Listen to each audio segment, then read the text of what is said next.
Hey everyone, I have something awesome to tell you about to start off 2020 right. I want to take a moment to tell you about Shipt Grocery Delivery. Shipt launched a few years ago in Birmingham, Alabama, founded on the mission of simplifying lives. Shipt serves members, shoppers, and communities by offering convenience and freedom. So here's how it works. Scroll through the aisles of your local stores like Target, Publix, CVS, in the Shipt app and create an order. The Shipt shoppers then work their magic, keeping you connected and giving live updates from the aisles. Your order is then delivered and arrives as soon as 1 hour. It really is that easy. I use Shipt all the time, and let me tell you, going to the grocery store is not one of my favorite things to do. Shipt saves time, fuel, and headspace. With next hour same-day delivery, I have what I need when I need it, whether it's Monster energy drinks, ice cream, and even alcohol. Yes, Shipt can now deliver your favorite adult beverages. I regularly order from my local Target and Publix, but also have options to place orders at CVS and Petco. I absolutely love it. For listeners of this podcast, I'm giving you 50% off. Yes, half off an annual membership when you sign up. That's a $49 annual membership, which is regularly $99. You can cancel at any time, but I promise you, you won't do that after you use Shipt a few times. So here's what you need to do to take advantage of this offer. Head to my website, 99percentlocalpod.com/shipt. That's SHIPT.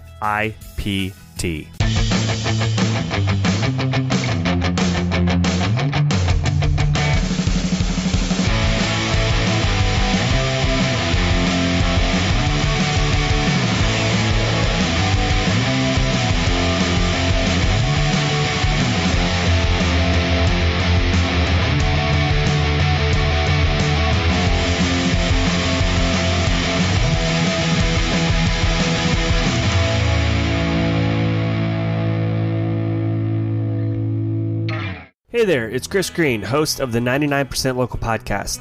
This podcast exists because I love meeting new, interesting people and sharing stories of success and sometimes failures. The 99% Local Podcast brings stories from Middle Tennessee and Nashville-based entrepreneurs, business owners, organizations, side hustlers, musicians, authors, and anyone else that might be interesting and has a story to tell. Everybody has a story, their own unique upbringings, and passions for why they're doing what they're doing. As far as the name of the podcast goes, well, I think you'll be able to figure that out on your own.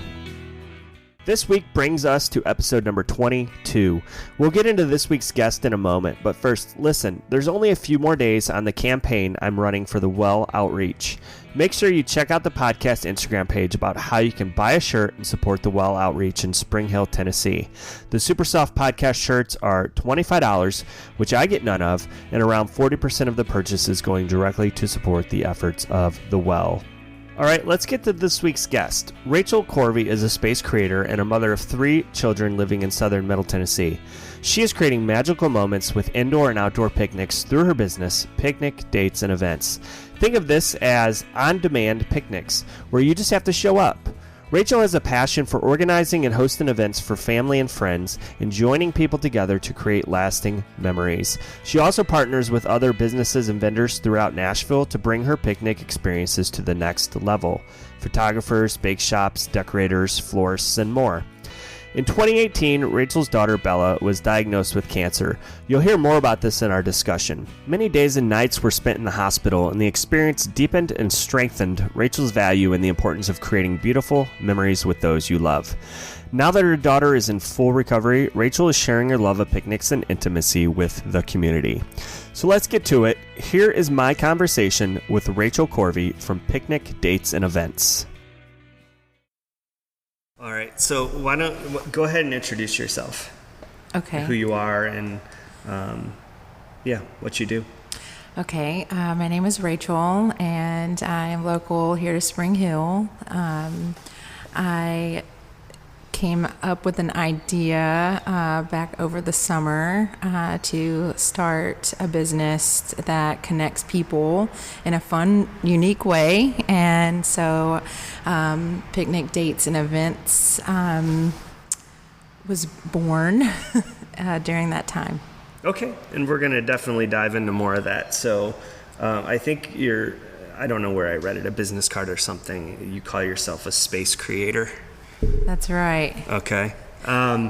So let's talk about, are you originally from, we were chatting earlier on here, but so where'd you originally come from? Where were you born and raised? I am native to Nashville. I was born right in downtown Nashville and grew up in parts of North Nashville and East Nashville. Graduated high school here and moved away for a little while, but came back and been here for the past 15 years.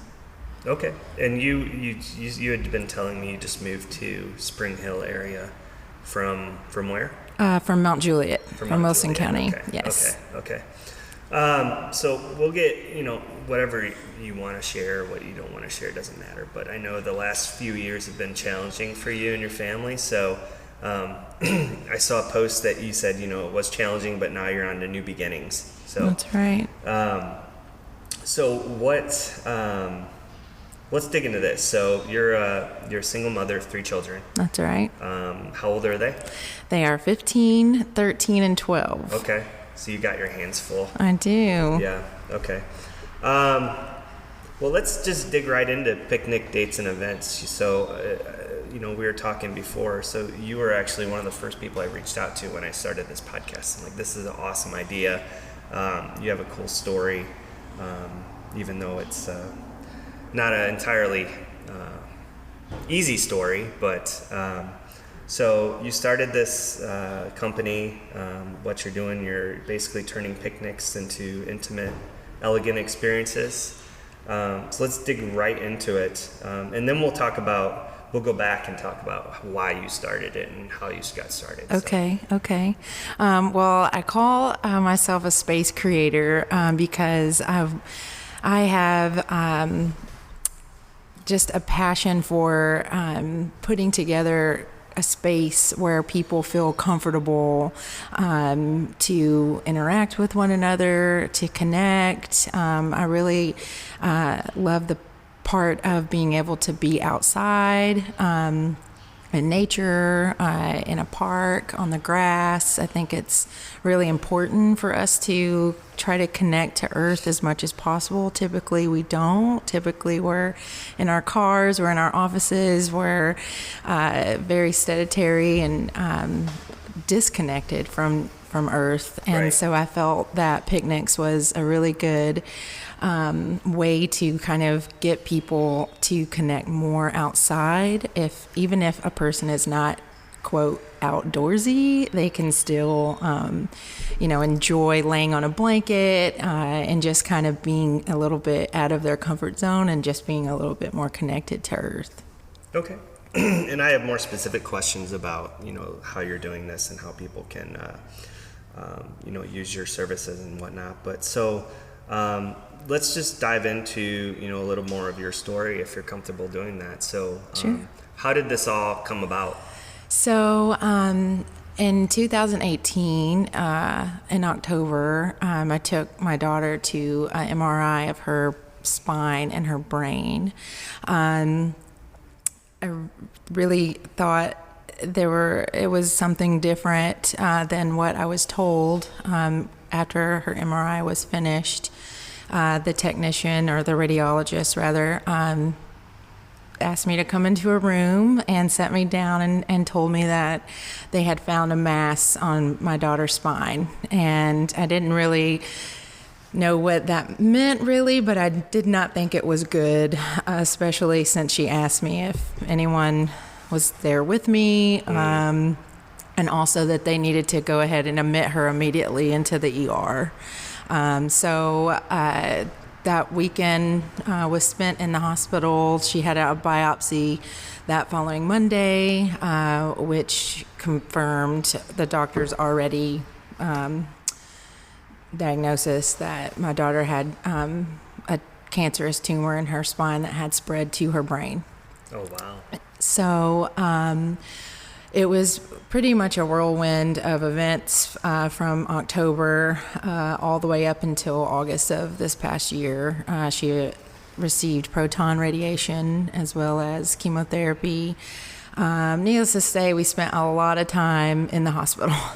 And a lot of time just really like intimately together. My daughter couldn't walk for a couple of months, so I was like physically carrying her from her bed to the car to radiation. And during those moments were really, really dark. However, I would always tell her, the silver lining is, the quality time that we're spending together, all day, every day. And our bond grew during that time. And when we were in the hospital, it was, you get kind of like a cabin fever type situation. Right. You can't go outside really. And, so it was really important and just kind of like dawned on me through various inspiration and different thoughts and ideas, that I would like to create a space for people to connect in this way that does not have to do with a tragic event. So it just kind of spiraled out from there. Like, everyone is so busy with their life, and even if you live together or even if you work together or what have you, you're not really connected, and more so on social media. I think social media has a lot of powerful tools.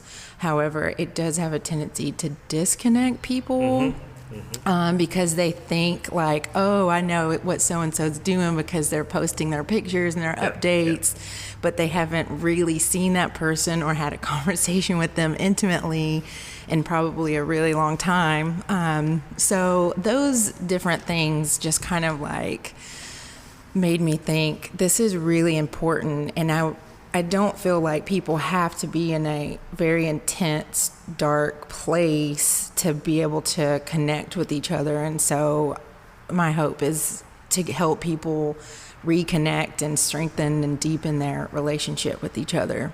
Yeah. So if we can go back, so this was she your youngest? Is she your youngest? No, she's middle. Okay. She's my oldest daughter, but she's okay.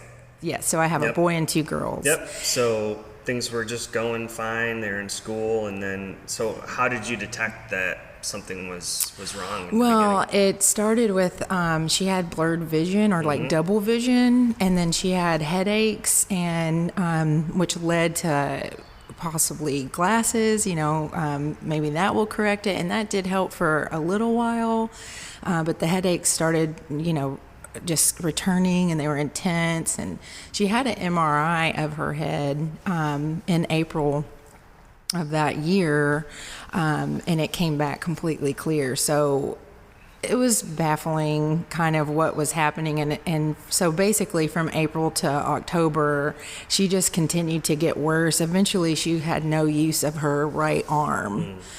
She couldn't open the bathroom door or tie her hair up. And that happened a couple of days before her scheduled MRI. So it was like pretty progressive, like what was happening. And that led to this, getting that spine and brain MRI and finding out what was going on. Yeah. So radiation treatment, whatever, for a couple years then, right? She had radiation. She had proton radiation out in Knoxville for 7 weeks, and it was every day, Monday through Friday, and she would come home on the weekends. And then the chemo was weekly during that time.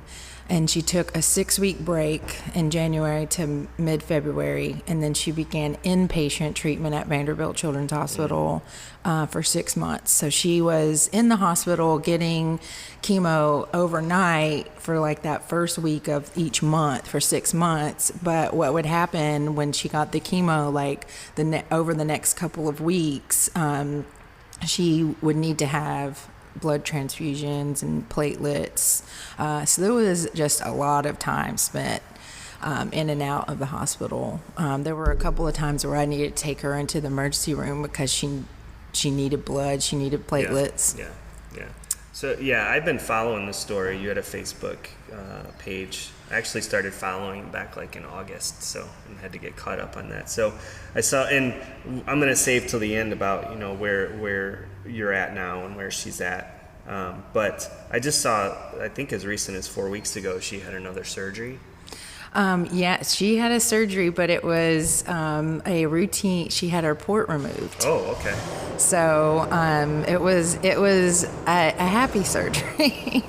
So, is what you're doing with picnic dates and events, was that something you were kind of bringing to your daughter when she was in the hospital, or, wanting her to feel more at home, or... Oh, that was a big part of her hospital stays, was wanting her to be comfortable. I brought like sheets from home, blankets, pillows. We would string up lights. We would hang pictures. I wanted to make it as cozy and comfy and homey as possible. And picnics were just always something that we've always done. My daughter is really good about like putting together little packs of meals or snacks, and I always keep a blanket in my trunk, and we would go over to various parks all over Nashville and Black Heights and just spend time with each other. I want to take a moment to tell you about one of my sponsors. If you haven't heard about Anchor, it's the easiest way to make a podcast. Yes, I even use it. So let me explain more. Anchor is free. Yes, completely free. Why are you paying for a podcast host when you don't have to? Anchor makes it easy to migrate your podcast from your existing host that you're paying monthly or yearly for. There's creation tools that allow you to record and edit your podcast right from your phone or computer. You also have the option to upload your own mixed and produced episodes. And it seriously is that easy to upload and edit from your mobile device. I do it all the time. Anchor will distribute your podcast for you so it can be heard on Spotify, Apple Podcasts, and many, many more. You can even make money from your podcast with no minimum listenership. So whether you've already established yourself or you're just starting out, it's seriously everything you need to make a podcast in one place. So here's what you need to do. Download the free Anchor app to get started, or go to anchor.fm, ANCHOR.FM. Yeah. So you're doing this, when did you start doing this? Are you calling it a business, or, is it something you're doing on the side? This is definitely something that I'm most passionate about, and something that I really see myself doing, forever. I really am drawn to helping people just connect and just get closer to each other. Yeah. So how's it been going? Have you got traction with doing this? It's good. I'm really just like in the stages of just like networking and just like getting to know people. I did a contest on Instagram a few months back, and that contest winner is going to be able to set up her picnic in February. And then I've got a couple of businesses that want to collab with me, which is really cool. So it's a lot of networking right now. It's exciting things. Yeah, I think that would be a big part of it, trying to, partner with local people in the community. I think we're in the right place to do that. That's too. Right. So, that's right. Like right now, so how does this work? Say someone wanted to book a picnic. Say Valentine's Day is coming up here, so it is. What would someone do if they want to, look into what you're doing or what you have available? Well, there's several different ways. I have a website. It's picnicdatesandevents.com, and you can book through the website. You can also book through Instagram. There's a tab on Instagram that allows you to book. I have right now 4 different packages, and I see myself like evolving to different packages over time, but I wanted to kind of start out kind of small. And you can also like check my Instagram page for different collabs that I'll be sharing, in the next even few weeks, months coming up. Yeah. Can you say like who you're collabing with?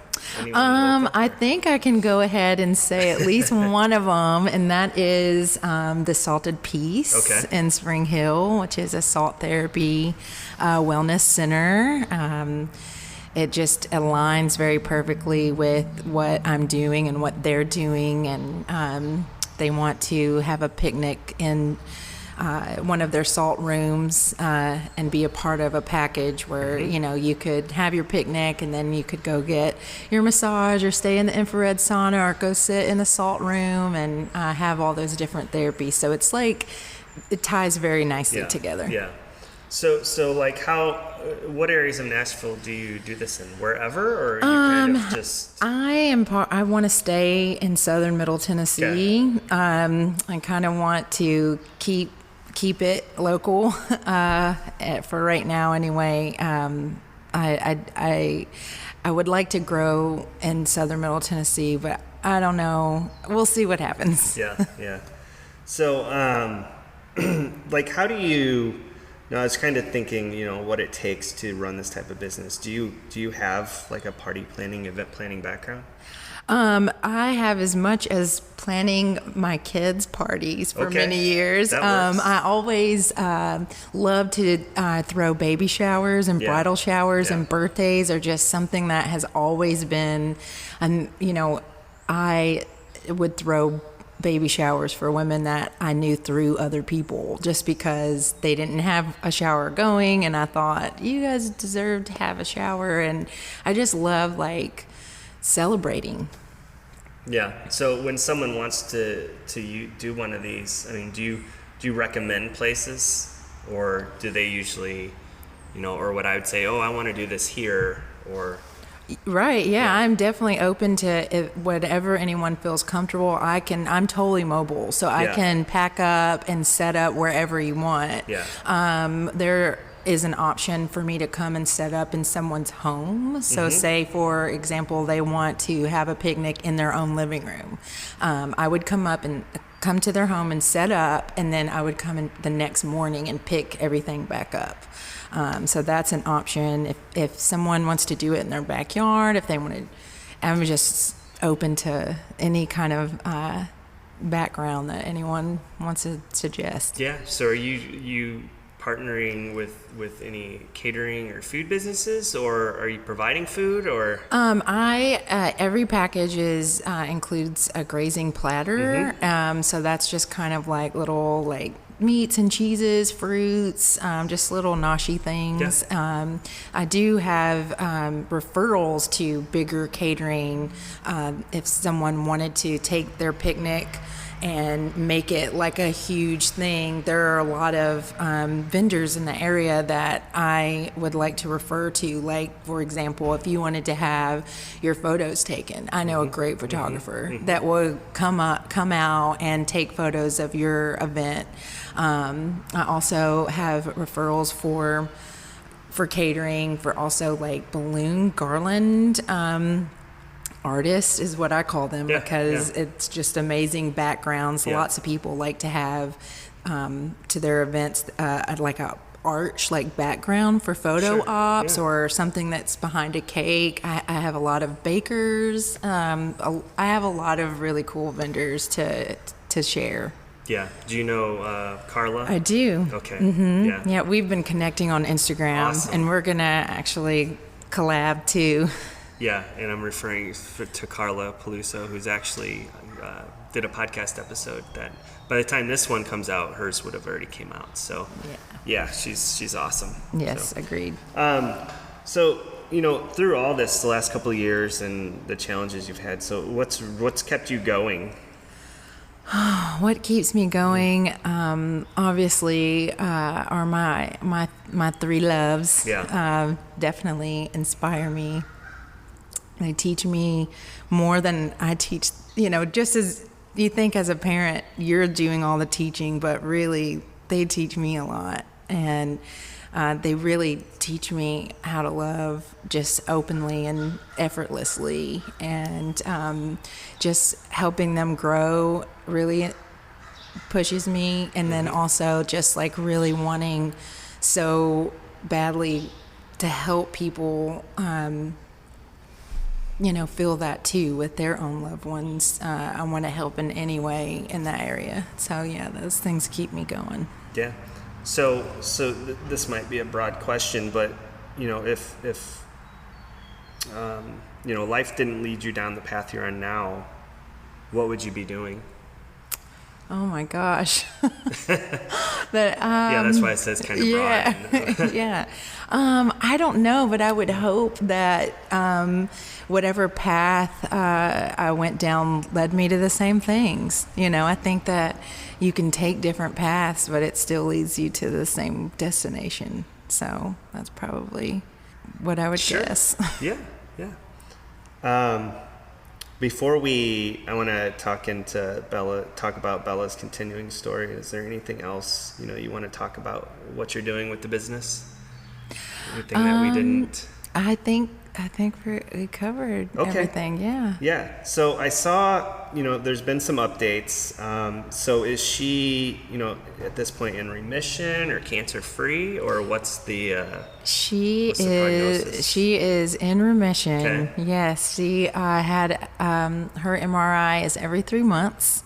The last MRI she had was in November, and it came back just stable, no change, good to go. She had her report removed shortly after. She's doing amazing. Like, she's really gaining her strength back, her balance, her hair's growing back in all kind of directions. Yeah. And she's really enjoying school and her friends, and she's taken up the theater arts, and she's in choir, and she has amazing gifts that she's sharing. And so she'll go every 3 months. She'll be checked and monitored for the next 10 years. So yeah, I'd imagine there was a lot, like, over the last several months to years that she's missed out as a kid, doing those activities and things. Yes. But yeah, you said getting involved in the theater arts. You posted something, I think, a few days ago that she got called back to be in the school musical. She did. So that's awesome. Yeah. I think too, you have a Facebook page first, right? For I do. Her story. And what is that? It's Bella's Battle 18. Okay. So if you just go into Facebook and you put in Bella's Battle 18, it should pull it up. Yeah, so another couple things I saw, I think you posted back in November, a video where she's, I don't know if it's at school, but she had been walking with a walker since the beginning of school. And then, at that point, she didn't need it anymore. That's awesome. Yeah. And then the other video, which was really awesome, was her getting back on a bicycle. Oh, yeah. She loved, before all of this, she would love to just get on her bike and just ride around. It was something that she enjoyed doing by herself. Bella's pretty independent, and it was a great joy to see her back on that bicycle when she was not walking a short year ago. Yeah. Besides what you're doing for your business and, more related to family, what kind of things do you guys love to do as a family, either, in this area or around Nashville, or I'm guessing the last couple of years it's kind of been limited, but... Well, one of the things that we love is every year I take the kids to Kentucky Kingdom. It's like our right before school starts, into summer thing that we do, and we love roller coasters, and we love water parks, and we love, and Bella is a thrill seeker. She'll ride rides that none of us will just be like, no, not for us, and she's like, I'm doing it. She's always been that way, and that's something that we really look forward to every year. And we love music, so we love concerts. We saw Queen back in the summer. Oh, wow. And so we really enjoy, we're creatives, we love art and dance and music, and just that kind of life, that colorful life. Yeah, great. So to wrap up here, can you plug the Instagram and your website for picnic dates and events? so everyone can find out more about you? Sure. I am on Instagram at Picnic Dates and Events, and my website is www.picnicdatesandevents.com. Yeah, I know you have a ton of pictures on your Instagram. Are those picnics that you've set up, or are they just kind of examples? Or I have set up the picnics. Yeah. I think there are a couple in the beginning just for content purposes that I put up, but the rest are ones that I have set up, and I have an amazing photographer friend who has helped me take just various indoor outdoor photos. I also, my youngest daughter requested a picnic for her birthday, so we did an indoor picnic for her since her birthday's in October and it was really rainy that day. But yeah, most of the photos are picnics that I've set up. Yeah.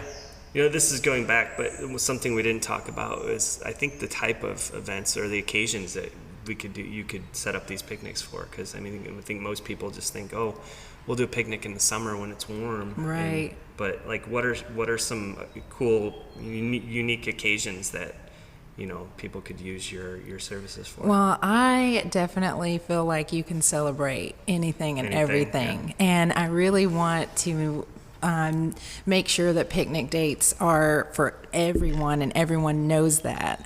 Yes, picnic dates are for couples and romantic and anniversary, and I even have a proposal package. However, my picnics are for literally anyone and everyone, families, co-workers, siblings, cousins. I mean, you can just change it up and get creative, and you can celebrate literally anything.